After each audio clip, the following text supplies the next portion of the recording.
The eldest daughter of a Stafford woman arrested after a months-long nationwide manhunt is speaking out for the first time. Genevieve Bannister recently shared her story on Chasing Evil, a true crime podcast produced in connection with the U.S. Marshals. And this follows the 2020 arrest of the mother of four, Melody Bannister. She was captured in Indiana after fleeing with her children, then aged 7 to 13. And joining us now to talk about the case and how the family is doing today is the children's father, Brian Bannister. Brian, thank you for joining us. Thank you for having me. I'm Bill, by the way. I'm sorry about that. It is Bill. It was written incorrectly, and that's my fault. Bill, first of all, I want to check on how the family is doing, particularly how Genevieve is doing, because this podcast has now been out for a little bit, and that story has kind of had time to percolate. She's doing well. She's wrapping up the end of her sophomore year at George Mason University and focused on wrapping up her exams and finishing the semester and ready for vacation. I think she's going to travel and see some national parks.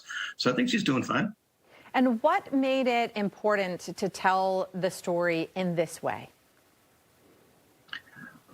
Well, this isn't the only case. There are several other apparently, families going through similar issues. And one of the things we wanted to make sure, claims that are serious and real need to be investigated, but false claims also create victims, and children are some of the main ones. So Genevieve wanted to share her story so that any other children who are in similar situations can have someone else as a sounding board or someone to resonate with. So hopefully that will help them get through any of these turmoils.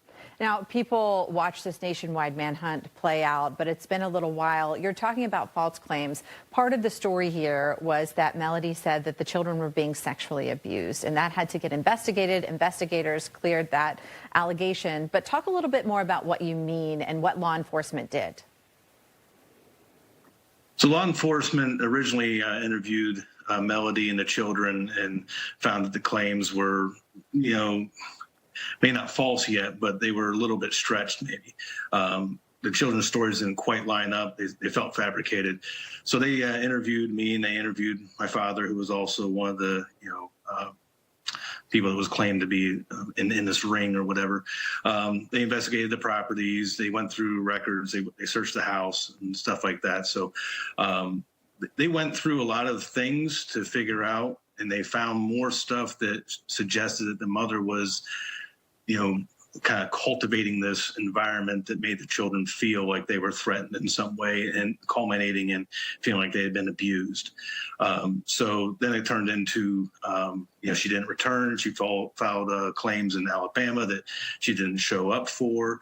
And then when the children didn't get returned for school the following semester in the fall, they realized that she wasn't returning the kids to their natural home. So they engaged the Marshal Service to locate her and get the children home.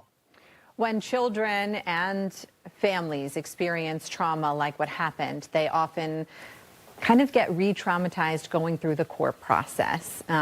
Even when there aren't even separate civil suits, it kind of requires the family to participate in any criminal action. Now, there was a plea deal in this case, but can you talk a little bit about that experience of what the family had to go through in that case?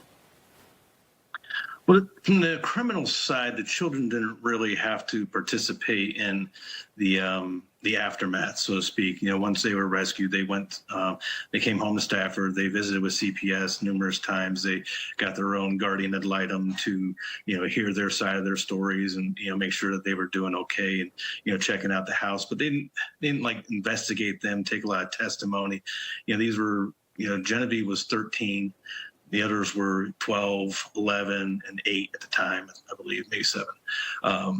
So they were all pretty young, and testimony wasn't necessarily part of like a criminal proceeding.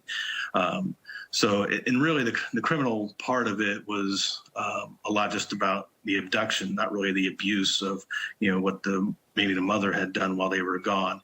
So the children, obviously with COVID and some other things, they had to, speak with some therapists and, work their way through some of the issues. And, it's taken years to work through a lot of stuff, and we're in good space, but it really wasn't part of the criminal proceedings.